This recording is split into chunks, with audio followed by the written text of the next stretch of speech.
감사합니다. 오늘 말씀은 에스라 3장입니다. 에스라, 구약성경 에스라 3장 8절부터 13절까지 같이 교독하시겠습니다.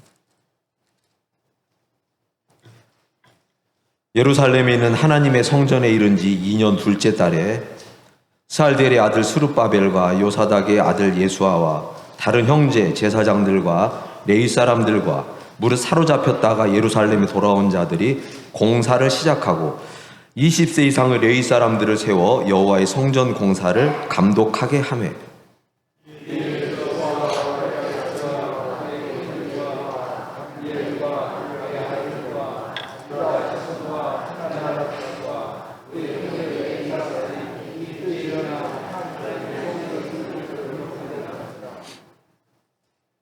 건축자가 여호와의 성전의 기초를 놓을 때 제사장들은 예복을 입고 나팔을 들고 아삽 자손 레위 사람들은 재금을 들고 서서 이스라엘 왕 다윗의 규례대로 여호와를 찬송하되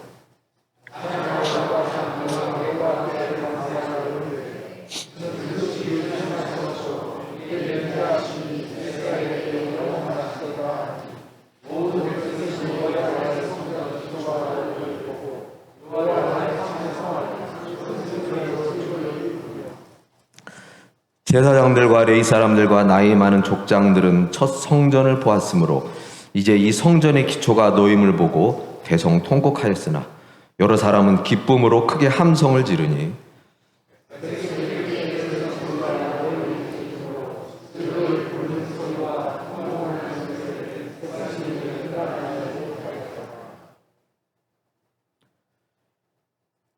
(11절) 다 같이 한번 읽어보실까요?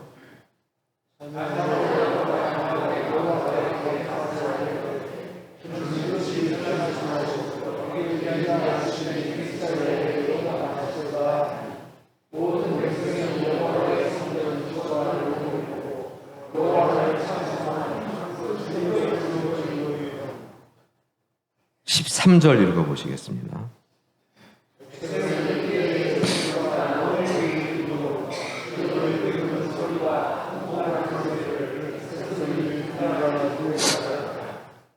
네, 감사합니다.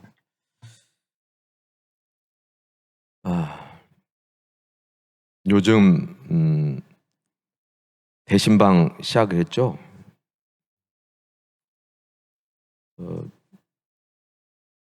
저도 이제 뭐 햇병아리 목사가 되어서 같이 이제 대신방을 다녀보면서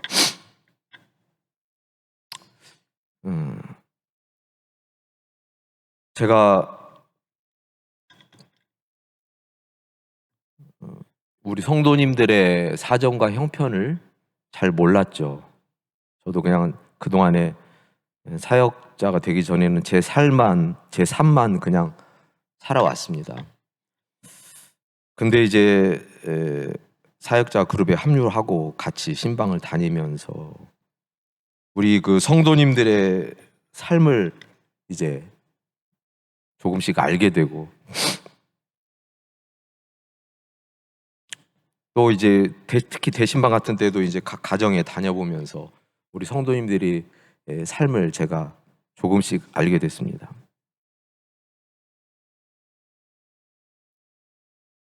그런데 참 제가 그렇게 하나님께도 그렇게 기도를 하게 되더라고요.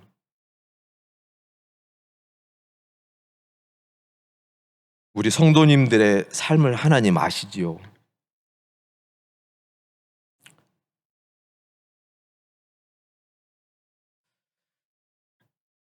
각 가정마다 다녀보면 우리 성도님들의 그 어려움과 고통과 고난 속에서 살았던 삶을 저에게 때로는 이렇게 열어서 말씀을 하시고 또 지금 현재의 상황들을 말씀을 하시는데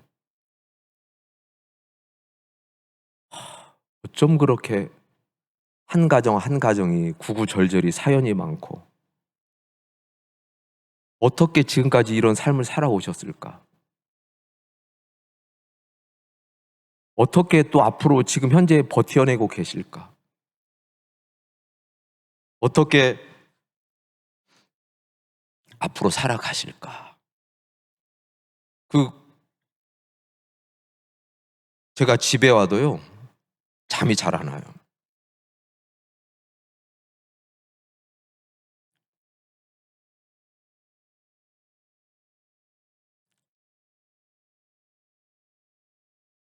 그 성도님들의 그 가정에서의 겪었던 일들, 아픔들, 눈물들, 그걸 제가 조금씩 알아가면서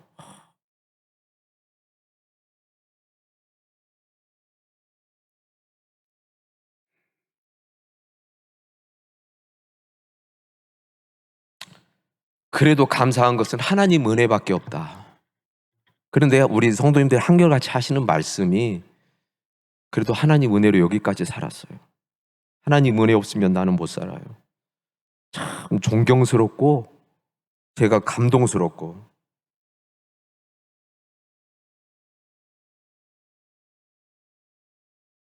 근데 집에 오면은 이제 막 기도해 주세요 이런 저런 기도의 제목들도 말씀하시죠. 제가 이제 교회 와서 기도할 때도 있지만 집에서 있으면서도 제가 계속 생각날 때마다 기도를 하게 돼요. 제가 뭐 할 수 있는 게 없잖아요, 기도밖에. 그러면서 목회자라고 하는 것이 참 저는 그릇이 안 돼요. 제가 보면 저는 정말 하나님께도 그렇게 기도하지만 하나님 저는 목회자로서의 그릇이 정말 안 됩니다.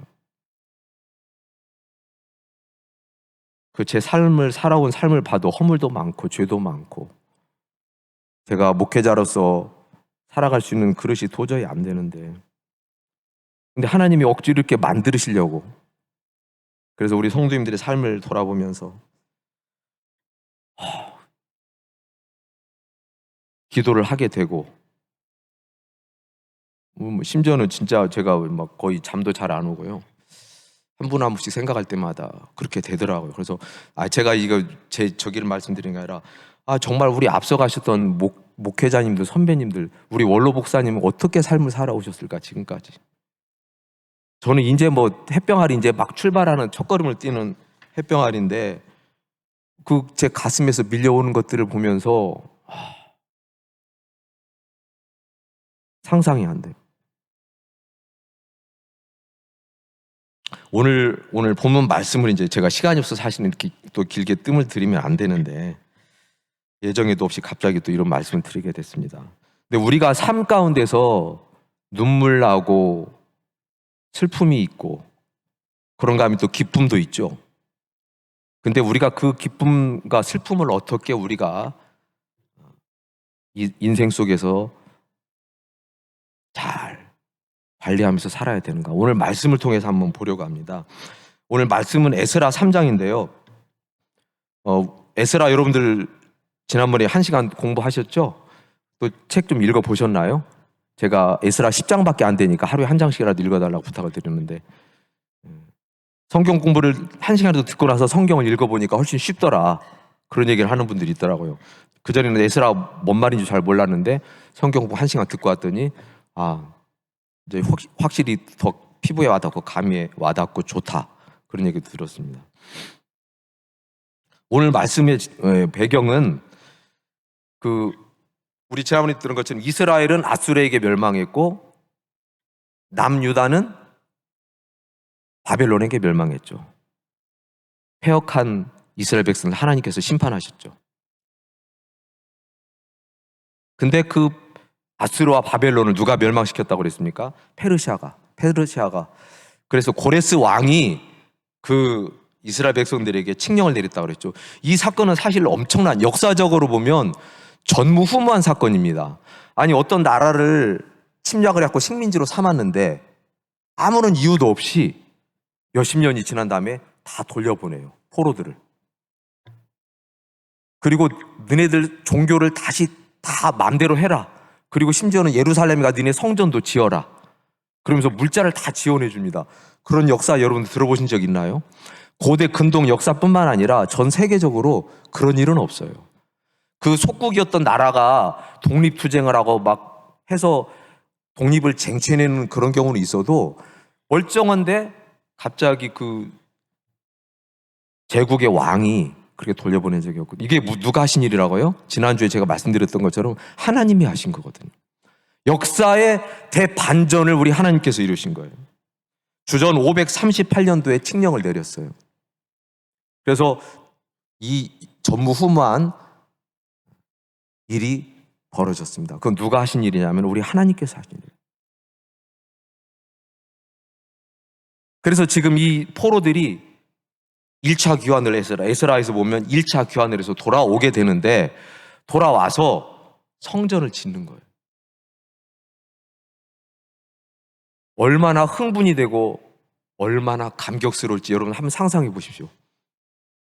우리가 포로로 잡혀가서 예배 한 번도 제대로 못 드리고 살았는데 하나님의 전격적인 주권적인 은혜로 다시 고국으로 돌아가고 성전을 짓는데, 심지어는 그 페르시아의 왕이 물자까지 지원해 줍니다. 다 빼앗아갔던 성전의 그릇들까지 돌려주면서 축복하면서 성전을 짓게 하죠. 그래서 흥분과 감격에 휩싸인 여기 이스라엘 백성들. 근데 냉정하게 살펴보면 현실은 정말 참혹했어요. 정치적으로도 매우 어렵습니다. 방해하는 외 이방인들 세력들이 굉장한 핍박과 방해를 했고, 경제적으로도 여러분들 폐허가 된 고국에 돌아보니까 뭐가 있겠습니까? 아무것도 없죠. 정말 참혹한 현실. 오히려 바벨론에 포로되었을 때보다도 훨씬 더 현실은 열악했어요. 근데 지금 이 백성들이 뭐 하냐면 성전의 기초를 놓기 시작을 하는데 두 가지 소리가 나오더라 그랬어요. 한쪽에서는 기뻐 찬양하면서 환호하는 소리, 또 한쪽에서는 대성통곡하는 소리가 나오더라. 왜 그랬을까요? 여러분, 이 성전은 이스라엘 백성들의 신앙의 어떤 정체성과 같았어요. 성전을 통해서 하나님의 임재를 경험하는 장소가 성전입니다. 그런데 그 성전이 무너져 내렸어요. 왜 그랬을까요? 왜 하나님께서 예루살렘 성전을, 그렇게 축복하셨던 성전을 왜 그렇게 박살내버리셨을까요? 이스라엘 백성들에게 성전은요, 하나님은 아니었어요. 성전은 하나님을 만나는 장소일 뿐이지. 그런데 이스라엘 백성들은 이 성전을 무엇과 같이 여겼냐면, 좀 요즘 무속신앙으로 얘기하면 부적처럼 여겼어요. 부적. 내 재앙을 막아주는 부적, 나에게 어떤 행운을 갖다 주는 부적. 안 믿는 사람들 있잖아요, 무속신앙을. 그러니까 자기들이 어떤 죄를 지어도 괜찮아, 이 성전에 가서 헌물 갖다 드리고 제사하면 모든 문제 다 해결돼.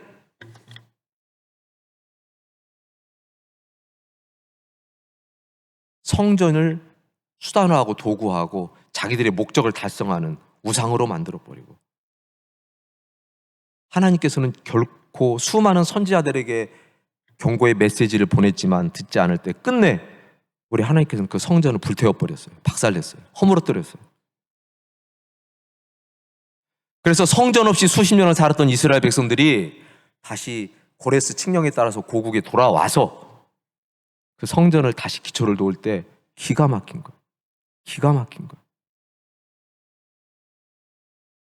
우리가 하나님의 백성이라고 하면서 외국에 포로로 끌려가서 수십 년간 서러움 받고 하나님 앞에 예배 한번 드린 적이 없는데 이렇게 고국에 와서 성전을 드리니까 그 심정, 그 흥분된 감격 말로 할 수가 없죠. 그래서 마음껏 찬송하면서 환호하면서, 그런데 나이 드신 제사장, 레위인, 나이 많은 족장들은 대성통곡을 했어요. 왜 그랬을까요? 옛날 영광스러웠던 솔로몬 성전을 생각하면서 그 솔로몬 성전에 허물어졌던 광경을 떠올리면서 눈물을, 통곡을 하지 않을 수. 그리고 이 성전이 아무리 잘 지은다고 해도 그 호화롭던 솔로몬 성전하고는 비교할 수가 없죠. 그래서 여기서는 통곡이, 대성통곡이 나오고 한쪽에서는 환호하고 찬송하는 소리가 나오고, 근데 그 소리가 어쩌다 그랬냐면 분간할 수 없을 만큼 그 소리가 섞여버렸더라. 그러니까 한쪽에서는 우리 죄 때문에, 내 죄 때문에 이 성전이 이렇게 파괴되고 우리가 이렇게, 하나님 백성인 우리가 이렇게 철저하게 심판을 받았구나, 그것 때문에 회개하면서 대성통곡을 하고, 한쪽에서는 다시 새로운 성전을 우리가 건축한다고는 그 감격과 감동으로 찬양을 하면서 환호를 하는 거죠. 여러분, 우리가 내가 가지고 있을 때는요, 소중함을 몰라요. 이스라엘 백성들이 하나님의 은혜 가운데서 성전을 짓고 다윗 언약을 짓고 율법 주고 할 때는요, 그 소중함을 모르는 거예요. 근데 그걸 빼앗겨 보고 나니까 그때서 저도 그렇잖아요. 우리가 건강할 때는 건강의 소중함을 몰라요. 근데 아파서 병원에 입원해 보면 내가 건강한 것이. 우리 어르신들 여기 아마 다 저보다 연세가 다 많으신 분들이 대부분이실 거예요. 제가 60대 초반인데 다 대부분 저보다 많으시잖아요. 그럼 몸 한 구석이 점점 기능이 약해지고 아파오기 시작하고 병원 신세를 지는 날이 많아지고 먹는 약에 한 주먹씩 늘어나게 되고 그렇지 않나요? 젊었을 때 건강관리 잘했어야 돼요. 아파서 병원에 가보면 건강이 얼마나 중요한지. 내가 침상에 누워서 요양병원으로 가 있어 보면 내가 건강할 때 내 발로 걸어서 교회 갈 수 있었을 때가 참 좋았는데 내가 왜 그때 열심히 하나님 나라를 위해서 살지 못했을까? 이스라엘 백성들이 지금 그거예요. 성전이 무너지고 포로로 끌려가서 철저하게 짓밟힌 생활을 하다 보니까 하나님의 은혜 베풀어 주셨고 성전에서 예배할 수 있었을 때가 얼마나 좋았는지. 여러분, 지금 우리가 이렇게 교회 와서 예배할 수 있는 게 여러분 감사하셔야 되지 않겠습니까? 아직은 그래도 내가 내 다리로 걸어서 교회 올 수 있구나. 아직은 내가 예배할 수 있구나. 아직은 내가 섬기고 봉사할 수 있구나. 참 소중한 거예요. 저는 제가 어르신들 이렇게 병문안 다녀보면서 지난주에도 제가 말씀드렸지만 나도 언젠가는 이렇게 될 텐데 하루하루가 너무 소중하다. 나에게 하루가 너무너무 소중하다. 포도원에 늦게 간 품삯 받는 일꾼이 어땠어요? 이렇게 늦은 시간에 나를 불러주니까 1분 1초가 아까우니까 정말 몸과 마음을 바쳐 일을 안 할 수가 없는 거예요. 그러니까 똑같은 품삯을 받는 거예요. 늦게 와서도. 여러분, 무엇으로 기뻐하고 무엇으로 슬퍼하십니까? 여기 지금 이스라엘 백성들은요, 통곡하면서 울고 한쪽에서는 너무너무 기뻐서 뛰놀면서 찬송을 하고. 우리는 나의 기쁨의 중심이 무엇이고 기준이 무엇인가요? 내가 슬퍼하는 기준이 무엇인가요? 내가 회사 가서 인정받으면 그걸로 기쁘신가요? 아니면 자식을 키웠더니 자식이 공부 잘해서 좋은 대학교 가니까 성적이 오르니까 그것이 기쁜 거 우리의 낙인가요? 회사 다니는데 월급이 올라서 통장에 잔고가 쌓이면 그것이 우리의 낙이고 기쁨입니까? 내가 사놓은 주식이, 내가 산 아파트가 올라서 그것이 우리의 낙이고 기쁨입니까? 건강검진 받았더니 죽을 병인 줄 알았더니 괜찮대. 우리 엄청 기쁘죠, 물론. 그런데 여러분 한번 생각해 보십시오. 내가 예수 그리스도로 인해서 정말 기뻐하고 예수 그리스도의 십자가로 인해서 내 삶이 변화된 것이 기쁘고 날 위해서 죽고 날 위해서 부활하신 예수님 때문에 기쁘고 나를 구원하신 그 사랑 때문에 기쁘고 나에게 영생을 선물하신 그 사랑 때문에 기뻐해야 되지 않겠습니까? 근데 우리는 무엇으로 기뻐하죠? 내가 무엇 때문에 슬퍼하죠?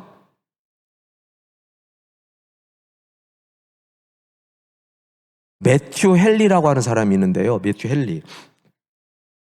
유명한 성경 주석가, 신학자이고 목회자인데 이분이 어느 날 소매치기를 당했어요. 그래서 자기 지갑을 다 털렸습니다. 여러분 기분이 어떨까요? 강도를 만나서 폭행을 당하고 뺏기고 지갑 털리고 기분이 어떨까요? 우리 같으면 그렇게 세상 사람들 아유 정말 오늘 재수 없네 그러겠죠. 세상 사람들. 우리 같으면 하나님 나에게 이러실 수 있나요? 나 열심히 교회 다녔는데 내가 뭐가 잘못됐나요? 우리 그러고 불평할 수 있죠. 근데 이분이 집에 가서 일기를 썼는데요. 제가 적어왔거든요. 뭐라고 썼는지 한번 들어보실래요? 오늘 처음으로 소매치기를 당한 것이 감사하다. 여러분, 내가 그동안에 한 번도 소매치기 당한 적이 없는데 오늘 내가 소매치기를 처음 당했는데 참 감사합니다. 그동안에 안 당하게 하신 하나님의 은혜를 생각하는 거예요. 야, 그동안 내가 소매치기를 한 번도 안 당했는데 오늘 처음 당하게 하셨네요. 감사합니다. 지금까지는 이런 적이 없었다. 그리고 뭐라고 또 썼냐면요. 소매치기가 내 지갑을 훔쳐갔지만 생명은 훔쳐가지 못했다. 내 지갑은 훔쳐갔을지라도 내 생명을 훔쳐가지 못했으니 감사하다. 무엇보다 나는 신앙과 영생을 빼앗기지 않았다. 내가 가진 것을 다 잃어버렸어도 나는 속상하지 않다는 거예요. 왜요? 하나님이 주신 믿음, 예수 그리스도를 통해 주신 나에게 영원한 생명이 내 안에 있기 때문에 나 오늘 지갑 다 털리고 다 잃어버렸어도 전혀 속상하지 않다. 무엇 때문에요? 예수님의 사랑을 생각하며, 예수님을 통해서 주신 영원한 생명을 생각한다면 이 값과 아무것도 아니라는 거예요.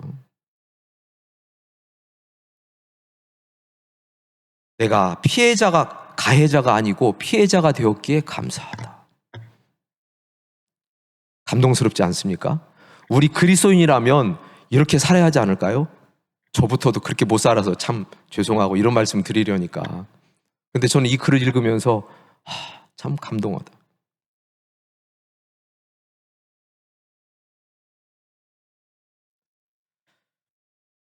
여러분, 예수 믿으면서 우리의 삶이 어떻게 되냐면 예수님으로 중심이 바뀌어야 돼요. 그렇지 않으면 우리는 예수를 헛믿은 거예요.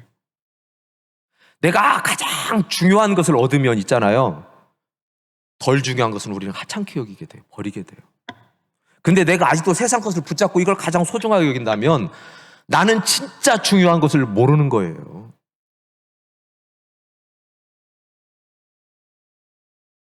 예수 그리스도를 통해서 주신 나에게 주는 영원한 생명이 나에게 있다면 우리는 세상에서 많은 걸 잃어버려도 우리는 기뻐해야 돼요.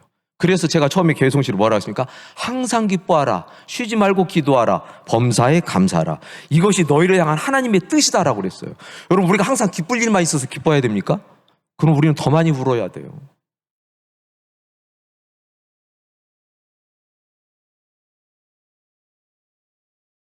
우리의 보화는 하늘에 쌓여요. 그래서 밭의 감추인 보화. 어떤 사람이 밭을 갈다가 보니까 땅속에 진 보화를 발견했어요. 그러니까 어떻게 해요? 자기 집에 돌아가서 자기 소유를 다 팔아서 그것을 샀더라. 왜? 더 소중한 게 있으니까. 내가 가진 소유는 아무것도 아닌 거예요. 내가 그동안 애써 벌은 재산, 내가 산 집, 아무것도 아니라는 거예요. 더 좋은 보화가 이 밭에 감추어 있어요. 내가 진짜 가장 소중한 것이 있다면 너희 보화를 하늘에 쌓아두라. 근데 우리는 아직도 썩어질 세상에 이것이 더 좋고, 이것 때문에 슬퍼하고, 이것 때문에 기뻐하고. 그렇다면 우리는요, 진짜 중요한 걸 우리는 아직 발견하지 못한 거예요. 그렇지 않나요? 진짜 더 중요한 것을 발견했다면 우리 삶이 바뀌어야죠. 그리스도인에게서 가장 중요한 것은 하나님과의 관계, 하나님과의 관계. 하나님과의 관계가 올바르다면, 내 안에 예수께서 살아계시다는 게 확실하게 느껴진다면요, 우리는 걸어가면서 기도가 나와요. 저도 제가 바뀐 게 참 감사한 게 뭐냐면요, 거의 하루 종일 기도가 나와요. 참 신기하죠? 왜 그럴까요? 성령께서 내 마음에 오셔서 기도하게 해주세요. 예수님이 내 안에 계신 게 느껴지잖아요. 하나님이 숨결이 느껴지잖아요. 기도가 막 나와요. 사람들하고 대화를 하든지, 내가 운동을 막 보물 건강에서 운동을 하면서도 계속 기도가 나와요. 이게 하나님과의 관계예요. 하나님과의 관계 속에서 살아가면요, 우리는 외롭지 않아요. 세상 친구 안 만나도 하나도 안 외로워요. 나를 알아주는 사람 없다고, 내가 가진 재산 없다고 상관없어요. 왜요?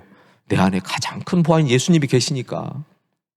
세상 사람들은 알지 못하는 그 보화를 나에게 주셨잖아요. 여러분, 우리가 예배 드리고 나가면 하나님을 다 잊어버려요. 예배 드리는 순간 막 하나님 하는데 성전 문 나가면서 잊어버려. 그리고 내 힘으로 살고 내 능력으로 살려다가 병들고 지치고 망하는 거죠. 여러분, 성경 공부하면서 성경 읽으라 해도 왜 안 읽어요? 왜 여러분 성경 읽으라 하면, 물론 읽는 분도 계시지만 안 읽는 분도 많죠. 나는 그냥 와서 교회 와서 목사님 설교만 들으면 돼. 아니요. 성경을 보셔야 돼요. 나를 위해서 죽으신 그분의 목소리가 여기 들어있어요. 나를 가장 사랑하는 하나님의 연애 편지가 여기에 있어요. 근데 안 읽으시겠어요? 안 보시겠어요? 그 목소리 관계없어요? 십자가를 사랑, 그 감격이 내 안에 있다면 성경 보지 말라고 해도 봐야 돼요. 기도하지 말라고 해도 기도해야 돼요. 그렇지 않나요? 여러분 예배 그냥 억지로 형식적으로 오십니까? 기쁨으로 막 넘쳐서 와야죠. 성전에 기초를 놓을 때 이 목이 터져라서 울고 목이 터지게 찬송하는 이 사람들의 소리를, 여러분 우리도 이게 있어야 돼. 이게 없이 우리는 그냥 익숙해진 생활 패턴으로 일주일에 한 번, 수요일에 한 번 교회 와야 돼. 습관적으로 와서 앉아있다면 그건 아니겠죠. 그동안에 잊어버렸던 하나님을 여기 이스라엘 백성들은 이제 되찾으면서 깜짝 놀라면서 부르짖는 거예요. 여러분 우리 삶 가운데 찾아오신 하나님 우리가 무시하지 말고, 날 위해서 죽으시고 날 위해서 부활하신 예수님의 그 주신 사랑, 우리에게 베풀으신 의와 생명을 우리는 값없이 우리에게 주셨지만 우리는 가장 소중하게 여겨야 돼. 그래서 내가 가진 것을 다 잃어버려도, 내 소유가 다 상실했어도 우리는 외롭지 않다.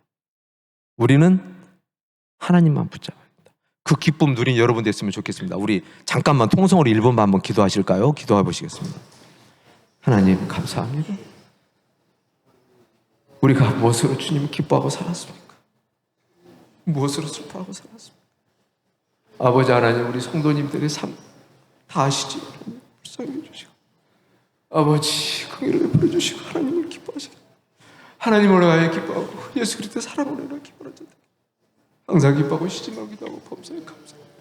아버지 하나님 인도하시고 주의 뜻을 이룰 수 있도록 하나님께 세워 주시고, 야세 열매를 하시길 감사합니다. 아버지, 우리 찬송가 시간이 없어 289장